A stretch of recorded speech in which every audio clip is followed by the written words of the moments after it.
Seguimos hoy con nuestro estudio del libro Los Hechos. Vamos ya por el capítulo 22. Hechos, capítulo 22. Estaremos estudiando hoy del versículo 1 al versículo 21. Ayer les mandé en el chat de la iglesia, ¿verdad? Para que fueran adelantando la lectura y vinieran más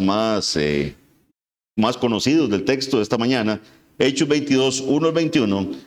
Le he puesto como título a este sermón: Oíd ahora mi defensa. Oíd ahora mi defensa. Y esto porque recuerden que la semana pasada, ¿verdad? Quedamos en que se le permitir a Pablo hablar, ¿verdad? Desde las escaleras, ¿verdad? De la torre. Él pide señal de silencio, ¿verdad? Para que todos estén ahí atentos. Y terminamos con y dijo, ¿verdad? Y en ese y dijo es hoy lo que vamos a ver, cuál es la defensa de Pablo. Hechos 22, del 1 al 21. No pierdan el texto porque vamos a irlo viendo prácticamente versículo por versículo. Sepamos desde ahora, mis hermanos, que esta es la segunda vez que se nos relata la conversión de Saulo de Tarso, ¿verdad? Del apóstol Pablo. Y va a haber una tercera vez. Y en todas voy a predicar lo que esté en el texto con respecto a la conversión de Pablo. ¿Por qué? Porque si Dios estimó que era importante repetir esto, ¿quién soy yo para decir, no, hermanos, como ya esto lo vimos antes, entonces hoy vamos a hacer una pequeña referencia y mejor sigamos para seguir avanzando en el libro, porque entonces esto no es importante porque ya lo vimos? No. Dios quiere que volvamos a entender cómo fue que Él salvó al apóstol Pablo. ¿De dónde lo salvó? ¿Quién era? Saulo de Tarso. Entonces, lo predicaré hoy, ya lo prediqué en el pasado, lo predicaré hoy y lo voy a predicar, si tengo vida, cuando volvamos a enfrentarnos al texto donde se relata la conversión de Pablo. Hechos 22, del 1 al 21. Dice así la palabra del Señor. Sigan ustedes la lectura ahí en sus asientos. Varones hermanos, recuerden, aquí está Pablo en las escalinatas, ¿verdad? Entonces ya pidió señal de silencio, ahora está hablándole a la multitud que estaba enardecida contra él. No pierdan de verdad de vista eso. Esta es la misma multitud que quería lincharlo, ¿verdad? Que quería golpearlo, o lo estaban golpeando más bien, porque decían que él había profanado el templo y que él hablaba en contra de la ley y en contra de las costumbres de los padres. Todo eso había ocurrido, ¿verdad? Entonces tengamos presente, aquí está Pablo ya hablando en su defensa ante esta multitud. Varones hermanos y padres, oíd ahora mi defensa ante vosotros. Y al oír que les hablaba en lengua hebrea, guardaron más silencio. Y él les dijo: yo de cierto soy judío, nacido en Tarso de Cilicia, pero criado en esta ciudad, instruido a los pies de Gamaliel, estrictamente conforme a la ley de nuestros padres, celoso de Dios como hoy lo sois todos vosotros.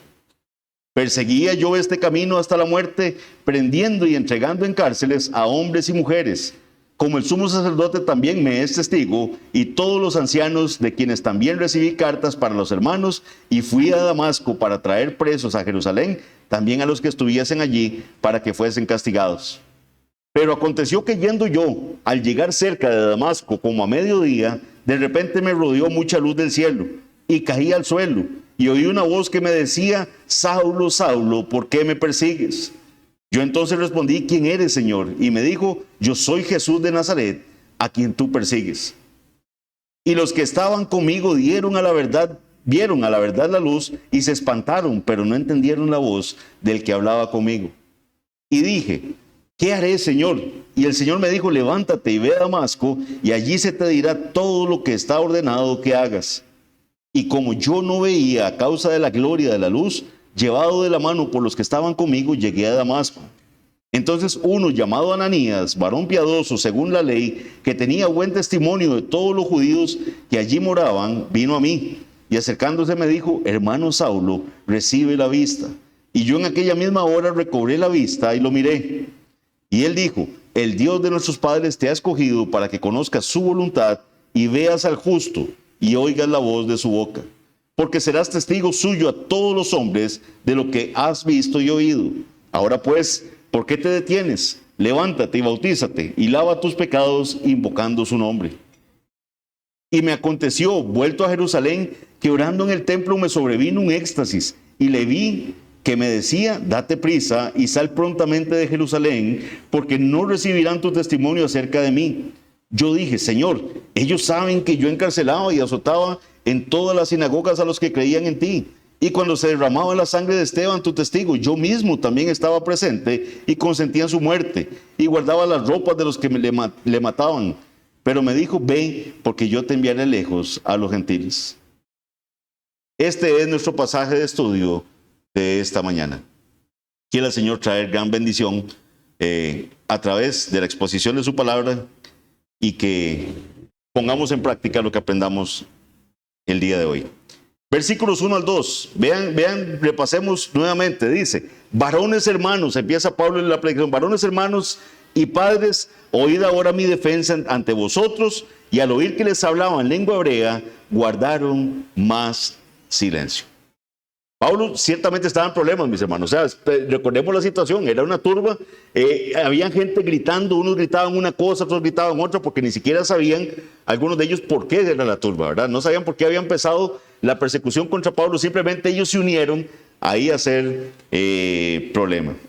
Esta semana fue especialmente dura para mí en lo laboral. Tuvimos un problema a nivel de la institución, alguien salió con una información que se le fue la mano en lo que puso en un oficio que emitimos en la institución, y alguien tomó eso en redes sociales y lo distorsionó y mandó una bomba y empezó todo el mundo a hablar mal y unos criticaban y decían y que qué barbaridad y metamos recursos de amparo y se hizo un alboroto de algo que no lo ameritaba. Tuvimos que salir ahí, el presidente del colegio de abogados y yo, a salir en un video y a explicar todo eso, y gracias a Dios se difundió y se aplacó la turba enardecida. Pero vean, mis hermanos, hoy en día con redes sociales es facilísimo que se saque algo así y la gente empieza a opinar y empiezan a hacer una turba y a insultar y a hacer todo, y muchos ni siquiera saben por qué lo están haciendo. Eso es lo que pasó aquí. O sea, la gente estaba contra Pablo, gritaban, querían pegarle, pero muchos ni siquiera sabían por qué estaba pasando eso. Recordemos que Claudio Lisias mismo, el tribuno, él creía que Pablo era el egipcio, ¿verdad? Que había sacado a unos sicarios y que estaba en contra del pueblo de Roma. Entonces, ciertamente Pablo está en problemas, había sido arrestado por la autoridad romana con el propósito de protegerlo de sus enemigos que habían agitado a la multitud contra el apóstol y luego lo habían golpeado en el patio. Pero ahora se le da la oportunidad de dirigirse a esa multitud hostil. Estamos en la Torre Antonia, recuerden esa torre, ¿verdad? Que está cerca del templo para vigilar lo que estaba pasando ahí. Pablo quería tranquilizar a esta multitud hostil y agresiva, lo cual se ve en ese saludo con el cual empieza. Él empieza, varones hermanos y padres. Entonces él les saluda con respeto a los que están ahí. Él tenía que empezar en un tono cordial, no ofendiéndolos o diciéndoles que cállense ustedes, ¿verdad? Porque no. Entonces él empezó, varones hermanos y padres. Habla con calma. Es entendedor, ¿verdad? Lo que dice Salomón en Proverbios 15:1, que muchos deberíamos, ¿verdad?, aplicar con más fervor ese proverbio. ¿Qué es lo que dice? La blanda respuesta quita la ira. La blanda respuesta quita la ira, mas la palabra áspera hace subir el furor. Si a mí me hablan golpeado y yo logro responder en una forma respetuosa y calmada, baja la ira. ¿A cuánto nos cuesta eso, mis hermanos? ¿Cuánto nos cuesta eso? Porque cuando nos hablan golpeados, ya más bien, ¿verdad? Hasta nos ponemos, ¿verdad?, con las uñas de frente, como dicen. Imagínense Pablo, cómo se sentía de estar siendo insultado por esa turba. Y aún así él les habla en un tono conciliador. Comenzó con una respetuosa petición de que se le permitiera hablar en su propia defensa para contarles su versión de la historia. Ahora, vean qué interesante. Él inicia. ¿Qué era lo que había sorprendido a Claudio Lisias? El griego tan refinado con el que le habló Pablo, ¿verdad? Eso fue lo que, mira, habla griego, ¿verdad? Le dice Claudio Lisias a Pablo. ¿Y cómo empieza Pablo su discurso hacia la turba que está ahí? En lengua hebrea. Los comentaristas dicen probablemente el arameo. Él empezó a hablar en arameo y a darles el discurso a los que estaban ahí, lo cual hace que todavía lo escuchen más. Se relacionó con ellos. Lo que Pablo le está diciendo es, mire, yo soy un judío como ustedes. En otras palabras. ¿Por qué? Porque vean que el texto nos dice en el versículo 2, y al oír que les hablaba en lengua hebrea, guardaron, ¿qué dice? Más silencio. Ven esto. Estos son los detalles, mis hermanos, que no podemos perder para entender la intensidad del pasaje. Ya se habían aplacado. La turba había dejado de gritar. Pero al oír que Pablo está hablando en arameo, todavía dice que guardaron más silencio. Estuvieron más atentos a lo que Pablo estaba diciendo. Vean, si usted ha tenido la oportunidad de salir del país, no importa que hablen español en el otro lado o si hablan en otro idioma, cuando usted logra identificar a alguien que habla antico, ¿verdad? Usted ve un costarricense porque lo vio ahí con una camiseta del Saprissa o que andaba ahí donde usted andaba, y usted lo oye hablar, usted siente que ya esa persona es de los suyos. Usted se siente que usted está hablando con los hermanos cubanos, deben sentir lo mismo. Cuando ven que alguien aquí llega y les habla rapidito, así todo, como hablan nuestros hermanos cubanos, dice, este es de los míos. Y entonces se relacionan así. Esto es lo que pasó con Pablo y los hebreos que estaban ahí. Él empieza a hablarles en arameo y ellos guardan todavía más silencio. Este es uno de los nuestros. Ya no habían dudas entonces si era el egipcio, o si era aquí, o un gentil que se metió en el templo. No, este es uno de los nuestros. Versículo 3.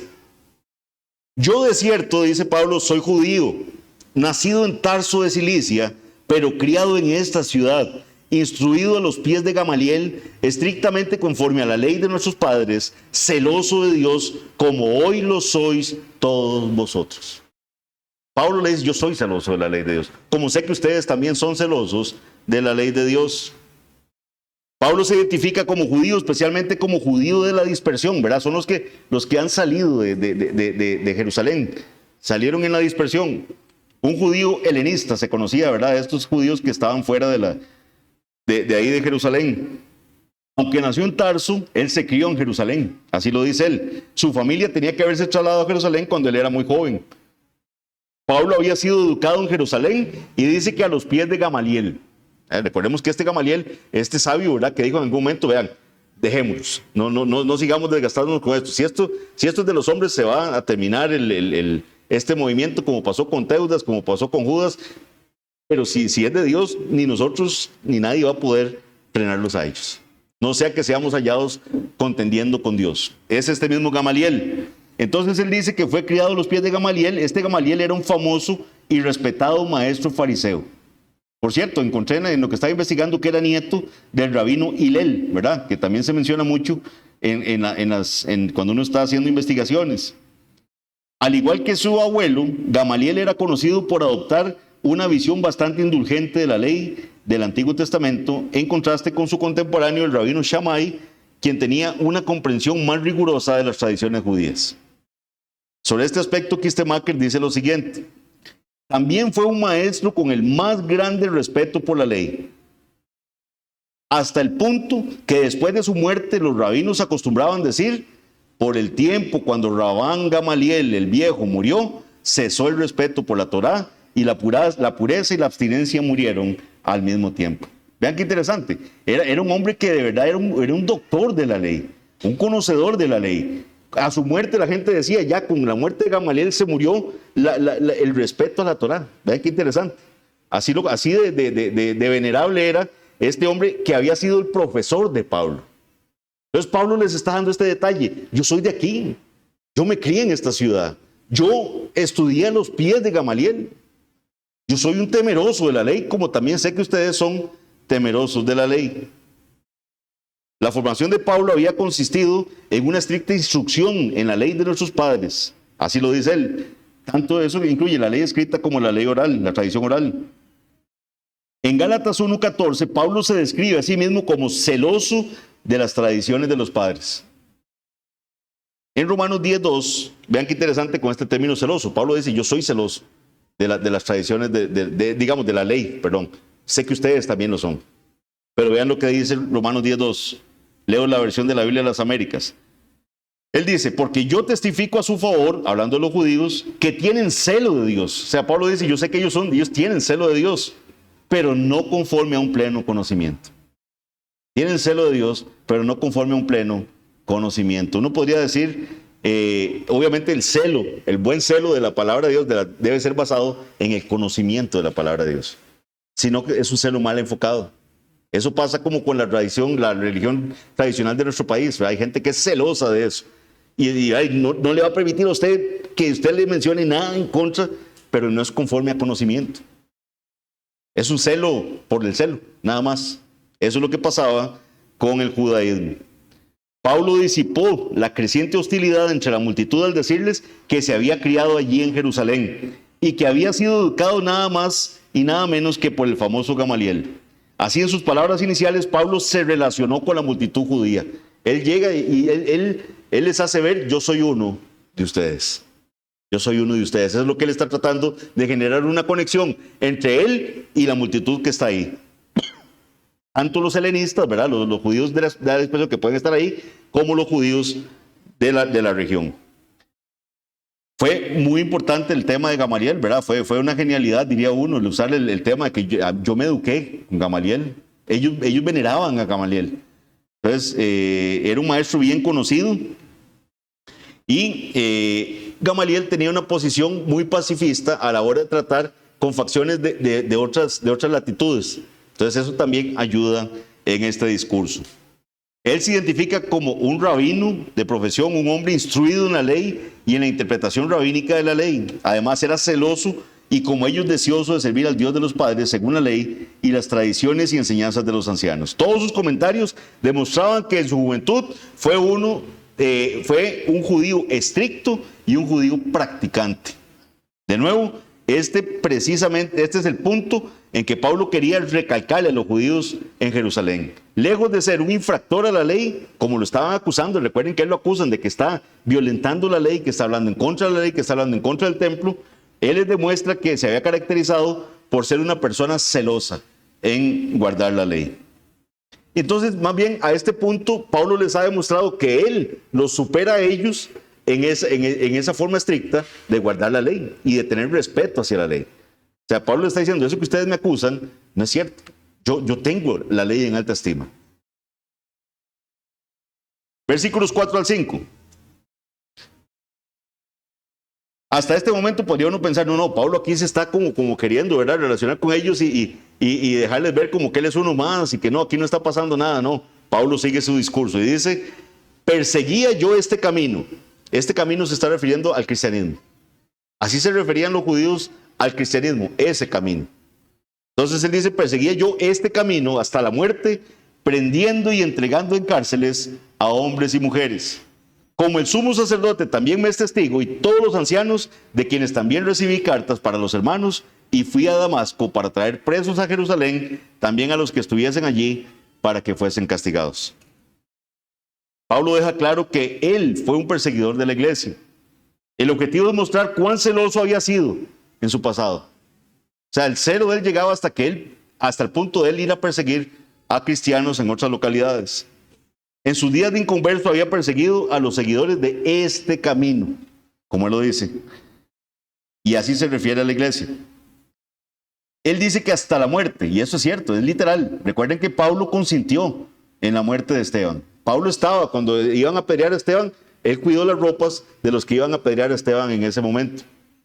Pablo era el agente reconocido y autenticado del Sanedrín para terminar con el cristianismo. Ellos le dieron cartas, le dieron poderes para que fuera a las sinagogas de otros lugares a buscar a estos hombres que se estaban inclinando por el Señor Jesucristo. Versículos 6 al 11, para ir avanzando más rápido. Pero aconteció, y pero, o sea, todo esto estaba pasando, pero aconteció que yendo yo al llegar cerca de Damasco, como a mediodía, de repente me rodeó mucha luz del cielo. Y caí al suelo, y oí una voz que me decía: Saulo, Saulo, ¿por qué me persigues? Yo entonces respondí: ¿quién eres, Señor? Y me dijo: yo soy Jesús de Nazaret, a quien tú persigues. Y los que estaban conmigo vieron a la verdad la luz y se espantaron, pero no entendieron la voz del que hablaba conmigo. Y dije: ¿qué haré, Señor? Y el Señor me dijo: levántate y ve a Damasco, y allí se te dirá todo lo que está ordenado que hagas. Y como yo no veía a causa de la gloria de la luz, llevado de la mano por los que estaban conmigo, llegué a Damasco. Pero Pablo deja ver cómo esos acontecimientos, camino a Damasco, cambiaron su vida. Lo que era ese educado a los pies de Gamaliel, ese fariseo celoso, todo eso ha ocurrido, pero camino a Damasco pasó esto que acabamos de leer. Había obtenido cartas de presentación del sumo sacerdote y de todo el concilio para los hermanos de Damasco. Probablemente nadie en aquella multitud hostil había sido tan celoso de la ley y de las tradiciones como Pablo mismo. El judaísmo había dominado su vida, había sido hebreo de hebreos, celoso hasta el punto de perseguir a la iglesia. Pero algo había sucedido que cambió y transformó su vida. El judaísmo ya no lo dominaba más. Había encontrado una nueva motivación. Pablo relata su visión de Cristo en el camino a Damasco. Y como les digo, esta es la segunda vez que vemos el relato de la conversión de Pablo. La primera vez lo habíamos visto cuando estudiamos Hechos 9. Hechos 9, del 1 al 30. Los que lo quieran repasar, repásenlo. Lo que pasa es que en Hechos 9 es Lucas contándonos cómo fue la conversión de Saulo. Ahora tenemos a Pablo contando de viva voz él la experiencia de cómo fue su conversión en primera persona. En eso se diferencian estos dos pasajes. Vamos a ver también que hay pequeñas diferencias entre la narración de Hechos 9 con la de este momento. Se incluyen nuevos elementos y se excluyen otros. La historia ahorita está contada por Pablo, es esencialmente la misma que se cuenta en Hechos 9 del 3 al 19. Cuando se añade algo a la narración anterior, lo hace con detalles que reflejan la naturaleza personal del recuerdo. Es como Pablo tiene ese recuerdo. Lucas lo cuenta como un tercero neutral de cómo sucedió. Esa es la percepción de lo que Lucas vio, obviamente inspirado por el Espíritu Santo. Y ahora tenemos a Pablo en cómo él percibió ese momento de la salvación. Incluye el tema de que fue a mediodía, por ejemplo. Eso no está en Hechos 9. Y eso nos deja todavía más claridad con la incandescencia de la luz. O sea, ¿cuándo está más fuerte la luz durante el día? Al mediodía. Está el sol brillando plenamente al centro, ¿verdad? Iluminando todo. Y aún así esa luz que ve Pablo lo ciega. Es una luz tan fuerte que lo ciega. Entonces él incluye, porque para él es importante que eso haya ocurrido al mediodía. O sea, es tan impresionante que al mediodía iba yo y viene una luz más fuerte que la del sol y me deja ciego. Enfatiza su brillo, ya que eclipsa el sol. Esta era la luz que envolvía a Saulo en el camino a Damasco. Era una luz que lo cegaba. Estaba en presencia de la gloria inimaginable e indescriptible del Señor. Solo después de experimentar semejante maravilla, habría cambiado el rumbo de su vida. Él cayó al suelo, dice el pasaje también, y oyó la voz. ¿Cómo? Esto también se nos dice en Hechos 9:4. Excepto que aquí a Jesús se le da el título de Jesús de Nazaret. En este pasaje, Pablo le incluye el Jesús de Nazaret. En Hechos 26:15, que lo veremos más adelante, solamente dice Jesús, como pasa también en Hechos 9. Pablo conocía a Jesús como Jesús de Nazaret, que era uno de sus títulos más comunes y de parte de los judíos, ¿verdad? Los judíos se referían a Jesús como Jesús de Nazaret. Pero este Nazaret no era como algo honroso, más bien era algo que era como despectivo, ¿verdad? Recordemos lo que pasó con Natanael, ¿verdad? Cuando Natanael le dicen que ahí está Jesús, ¿verdad? De Nazaret. En Juan 1:46, y la respuesta de Natanael es: de Nazaret puede salir algo bueno. De Nazaret puede salir algo bueno. Esa es la respuesta de Natanael en aquel momento. Natanael se va a convertir en discípulo del Señor, pero esa fue su respuesta. ¿Qué le dice Felipe? Ven y ve. Venga y vea. Que por cierto, mis hermanos, esa debería ser nuestra respuesta con muchos familiares. Si somos todavía temerosos un poco de compartir el Evangelio, lo cual deberíamos ir superando, por lo menos digámosle a los familiares: venga y vea. Venga, acompáñeme a la iglesia. Venga y escuche, venga y vea. Eso fue lo que le dijo Felipe a Natanael: venga y vea, que sí puede salir algo bueno de Nazaret. Pablo explicó que los hombres que estaban con él vieron la luz, pero no entendieron la voz del que hablaba. Eso es lo que nos dice el pasaje que acabamos de leer. Toda su vida estaba en ruinas, se había consumido persiguiendo a la iglesia naciente y con ello a Jesús, a quien ahora lo reconoce como el Señor. Le dice: ¿qué haré, Señor? ¿Qué haré, Señor? Es lo que le dice Saulo a Jesús, o como lo traduce la Biblia de las Américas, ¿qué debo hacer, Señor? ¿Qué debo hacer? Enseguida descubre que el Señor resucitado tenía un plan para su vida. Levántate, entra a Damasco, es lo que le dice el Señor, y allí se te dirá todo lo que se ha ordenado que hagas. Ya estaba ordenado lo que el Señor tenía para Pablo. El alcance completo de ese plan todavía no estaba revelado para Pablo. Nada más lo que le dicen es, levántase y váyase para Damasco. Por supuesto, Jesús no era el Señor para esa multitud judía de la cual le está hablando Pablo.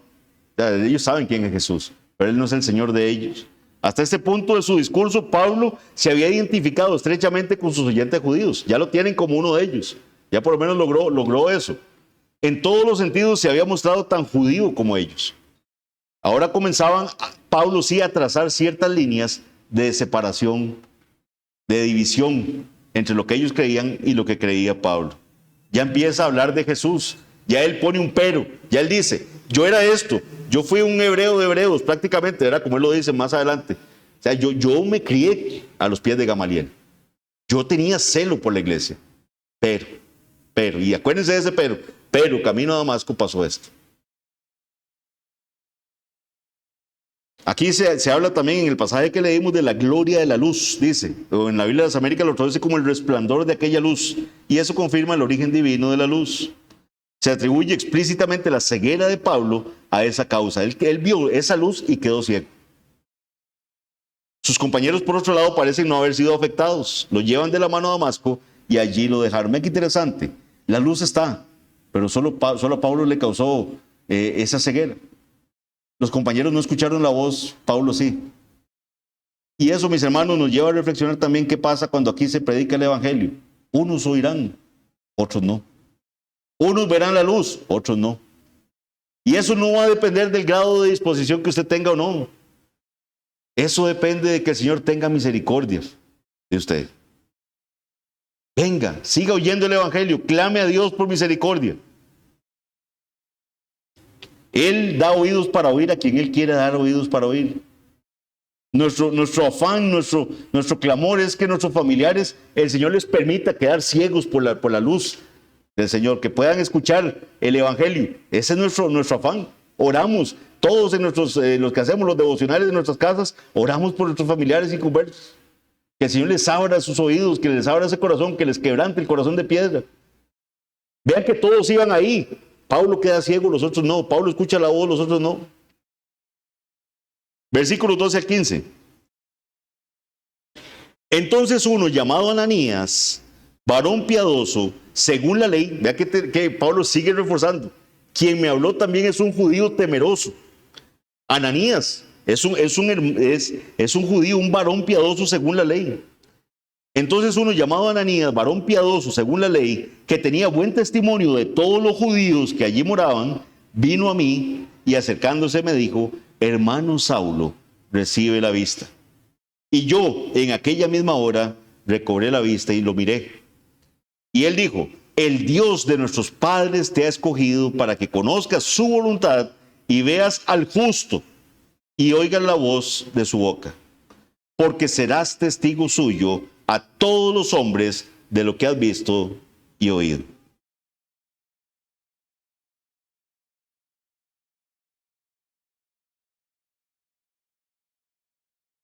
Pablo viene y dice que Dios usa a Ananías. Aquí les habla de otro personaje, de otro judío, de otro temeroso de Dios que estaba ahí. Y añade que es un varón piadoso según la ley, que tenía buen testimonio de todos los judíos que moraban en Damasco. Esto es muy importante para el propósito de Pablo demostrar que un hombre como Ananías jugó un papel clave en su conversión.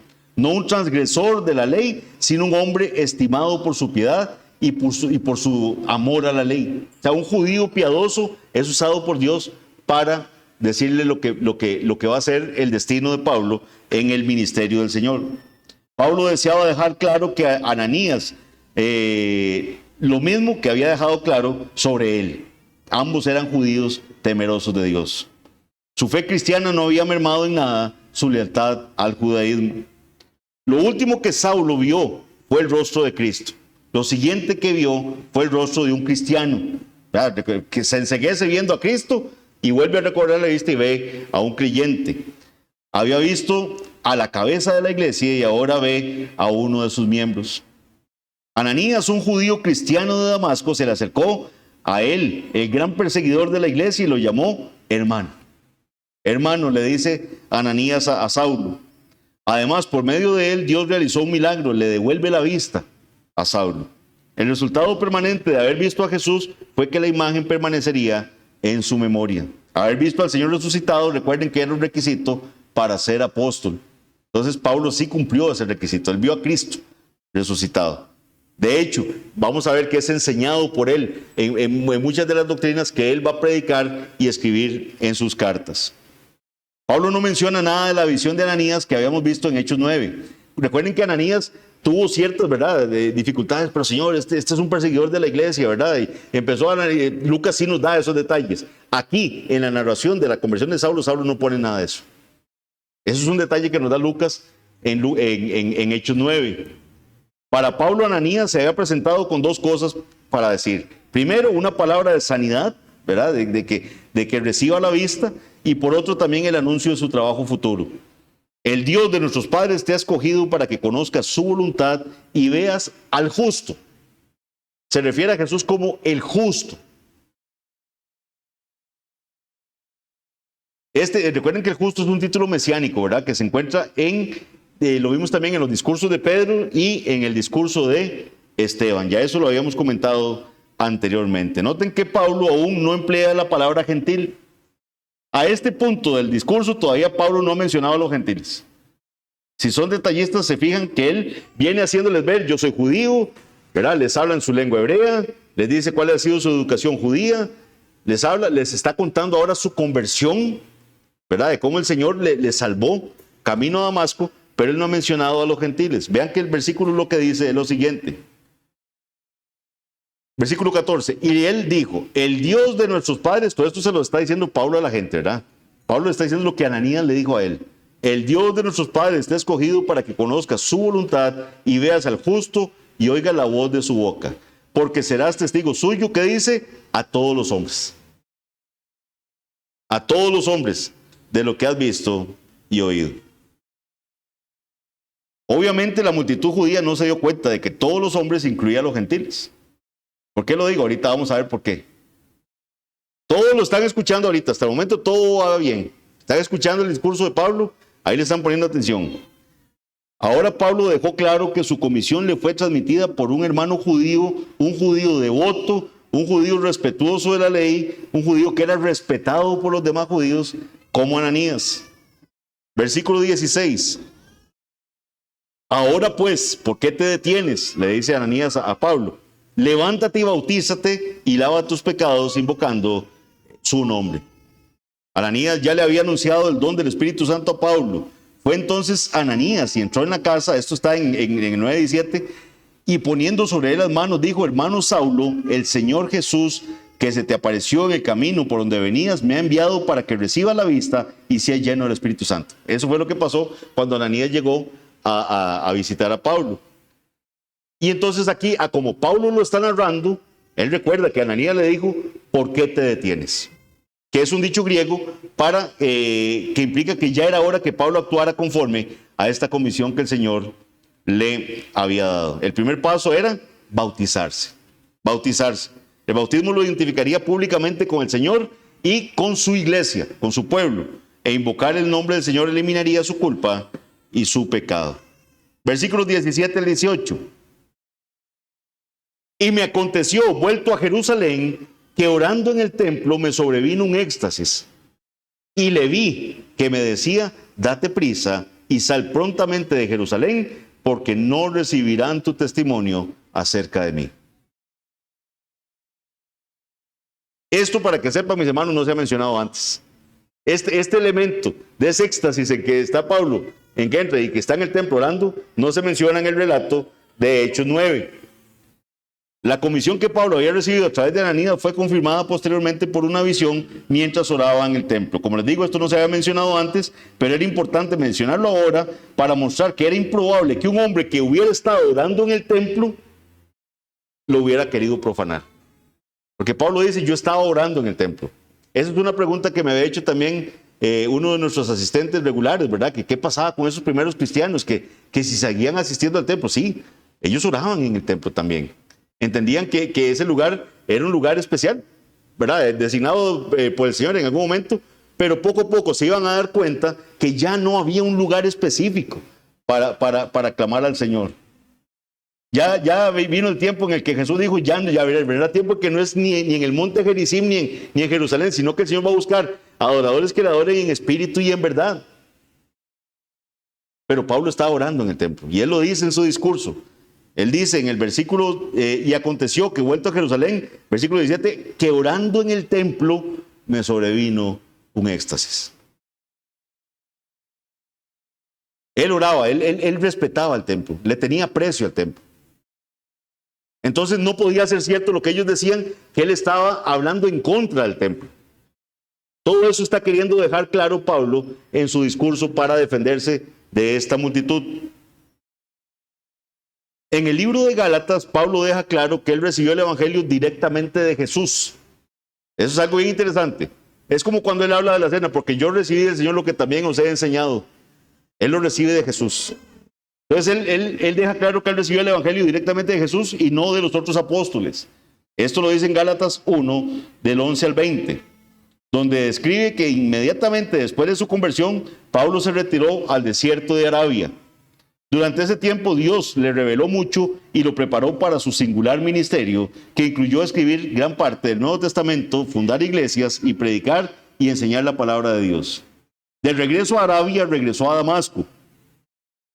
Se topó con oposición, escapó de sus enemigos e hizo una breve visita a Jerusalén, la primera desde su conversión. Este periodo que les estoy diciendo acá es el momento, dice, cuando él tiene la experiencia que ahora se describe en este discurso. O sea, todo este periodo que está ahí cabe en ese versículo donde él dice que él está en el templo orando y que le sobrevino este éxtasis. Es cuando él regresa a Jerusalén, después de que ha pasado todo esto.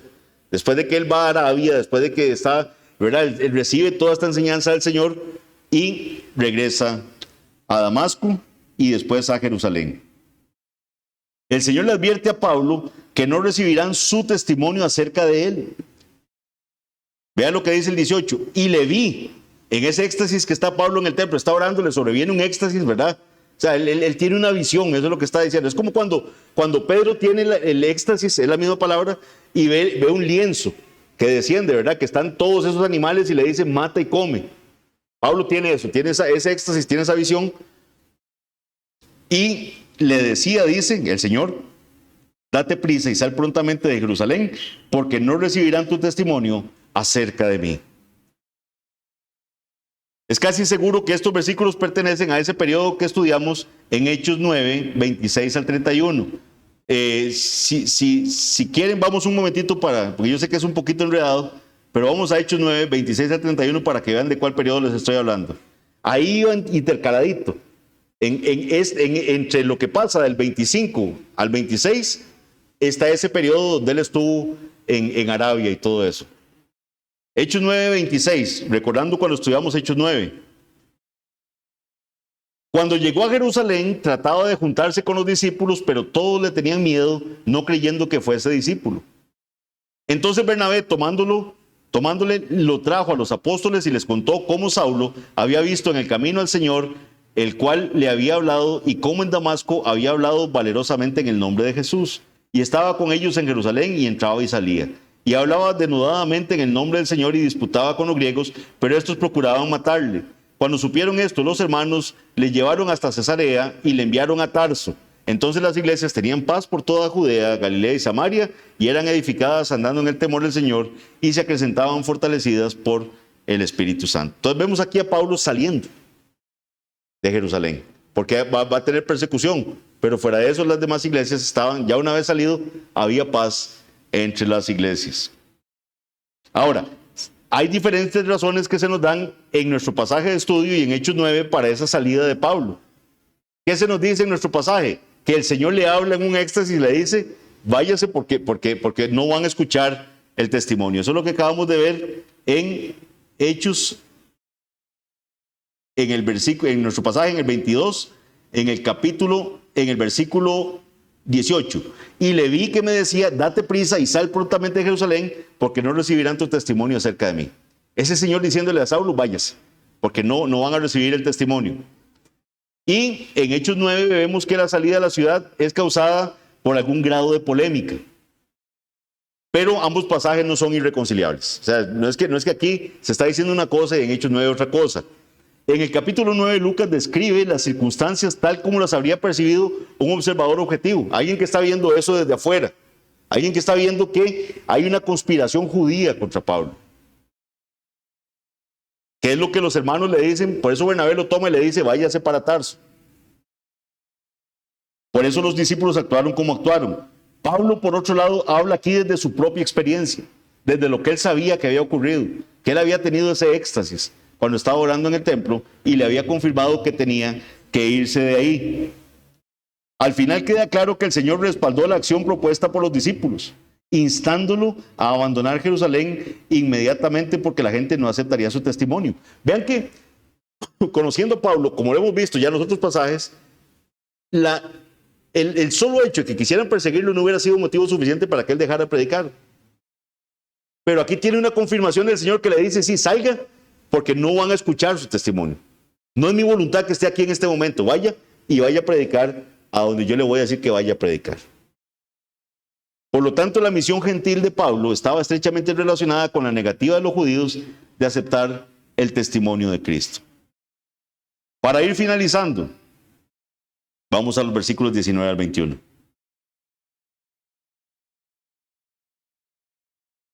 Vean qué interesante este argumento de Pablo. Me recuerda mucho como cuando Job trataba de argumentar con Dios. Vean cómo Pablo está aquí. Llega el Señor y le dice, date prisa y sal prontamente de Jerusalén. Eso es lo que el Señor le dice en el versículo 18. Porque no van a recibir su testimonio acerca de mí. Ya el Señor lo dijo, no lo van a recibir. O sea, no es que tal vez lo reciban, es que si se esfuerza mucho lo reciben. No van a recibir el testimonio acerca de mí. Y viene Pablo y empieza, yo dije, dice Pablo, Señor, ellos saben que yo encarcelaba y azotaba en todas las sinagogas a los que creían en ti. Y cuando se derramaba la sangre de Esteban, tu testigo, yo mismo también estaba presente y consentía en su muerte y guardaba las ropas de los que le mataban. Pero me dijo, ve, porque yo te enviaré lejos a los gentiles. La oración de Pablo en el templo se narra como si estuviera debatiendo con el Señor, si debía o no debía irse de Jerusalén. Su argumento básicamente es que si la gente iba a escuchar a alguien, iba a ser a él. O sea, que el Señor, si los judíos van a escuchar a alguien, es a mí. ¿Por qué? Porque yo fui un perseguidor del camino. Yo fui un perseguidor del camino, yendo de sinagoga en sinagoga, arrestando y golpeando a los creyentes. Eso lo vamos a ver en el capítulo 26. Pero luego él mismo se convirtió a la fe. Antes de eso incluso participó en el asesinato de Esteban. Pablo continuó contando a su audiencia su súplica al Señor para que le permitiera enmendar su participación en la persecución de la iglesia, pues había sido minucioso y sistemático en su ataque, como sugiere la expresión, en una sinagoga tras otra, yo encarcelaba y azotaba a los que creían en ti. Así lo traduce la Biblia de las Américas. Sinagoga por sinagoga. Sinagoga por sinagoga, yo iba encarcelando a todos. Lo que Pablo intentaba hacer, al hacer una referencia directa a su pasado como implacable perseguidor de la iglesia y recordar a sus oyentes el papel activo que había desempeñado en el martirio de Esteban, debió haber sido bastante claro para ellos. Vean que la forma en que Pablo le dice a Dios, viene Dios y le dice, dése prisa y salga prontamente de Jerusalén porque no van a recibir su testimonio. Versículo 18. 19 le dice, yo dije, Señor, ellos saben que yo encarcelaba. Ven, o sea, lo que él está diciendo es, Señor, si ellos ven lo que usted hizo en mí, se van a convertir. Ellos saben que yo encarcelaba y azotaba en todas las sinagogas a los que creían en ti. Biblia de las Américas dice sinagoga por sinagoga. Yo encarcelaba a los que creían en ti.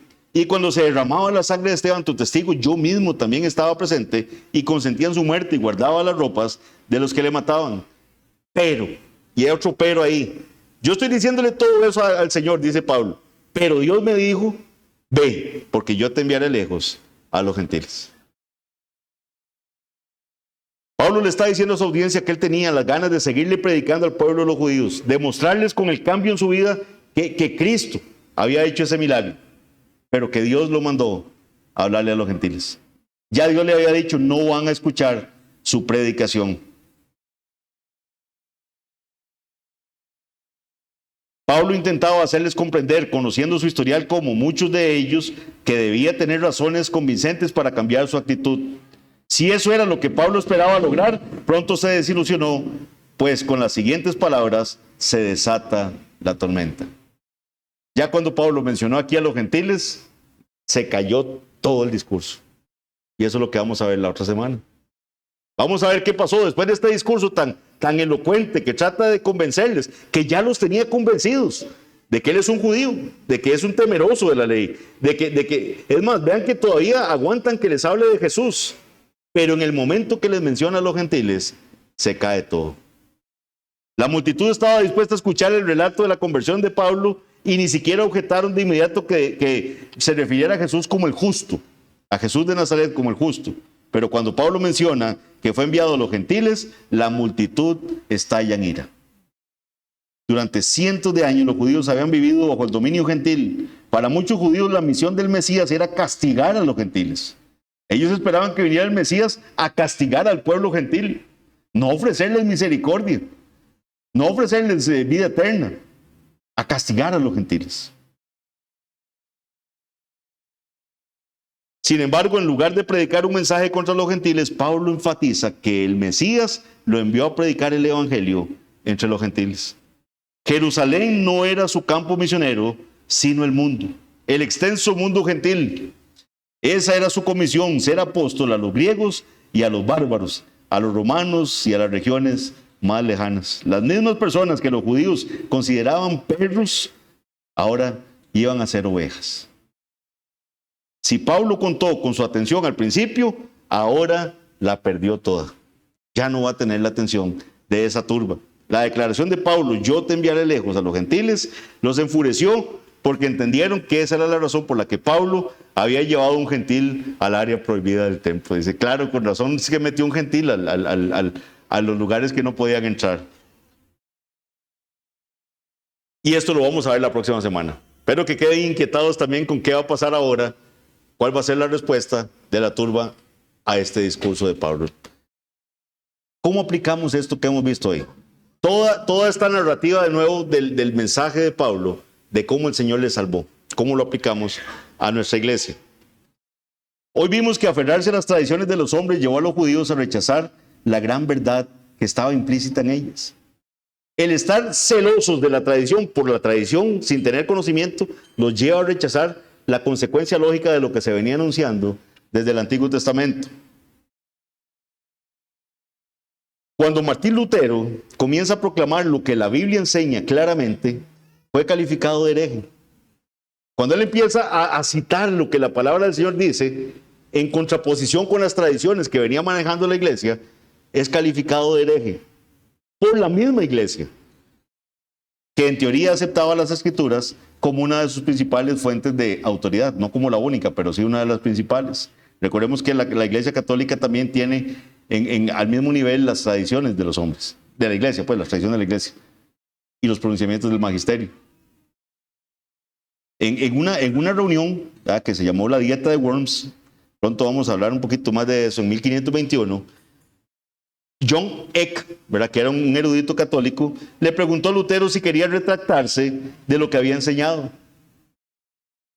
Y aquí se da la famosa respuesta de Lutero, ¿verdad? ¿Qué es lo que dice Lutero? Puesto que en su serena majestad y sus señorías quieren una respuesta sencilla, me expresaré de modo con toda llaneza.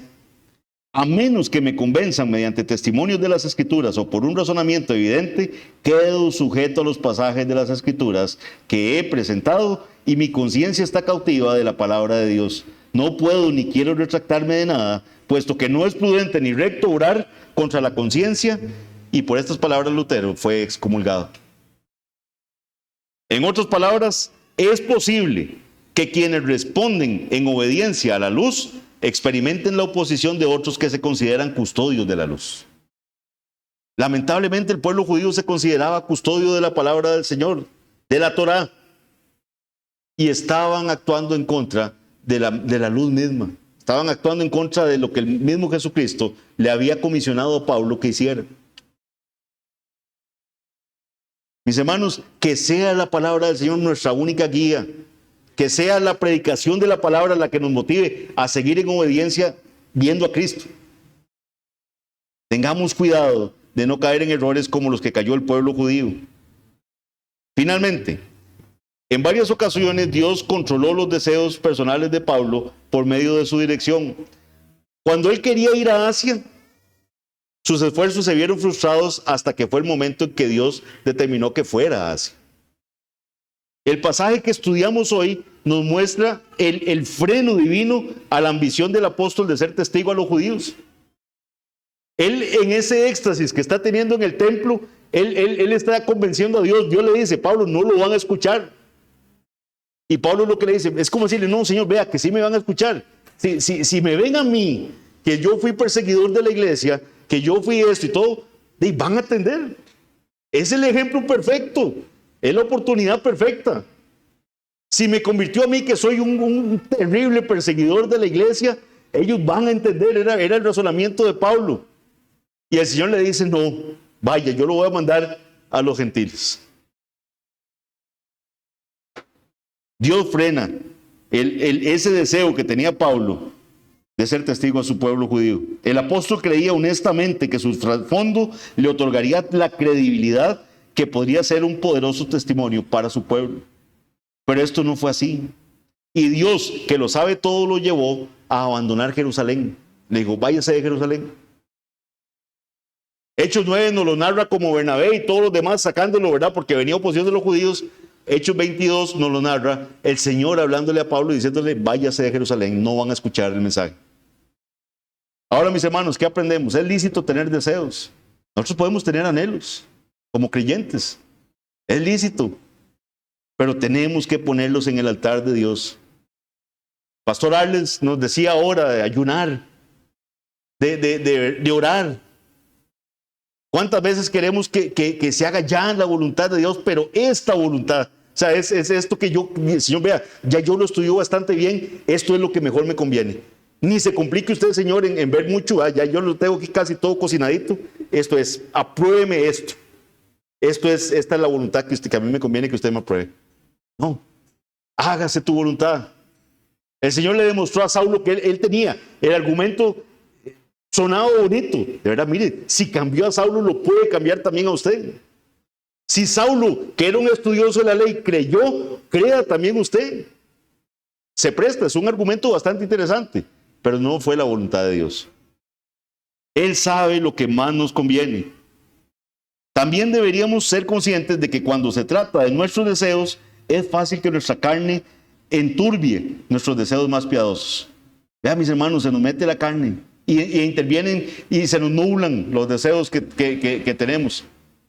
Uy, Señor, es que tiene que ser eso, esa tiene que ser tu voluntad. Estoy casi seguro que esa es, Señor. Es más, voy a orar en ese sentido, que se me apruebe eso, ¿verdad?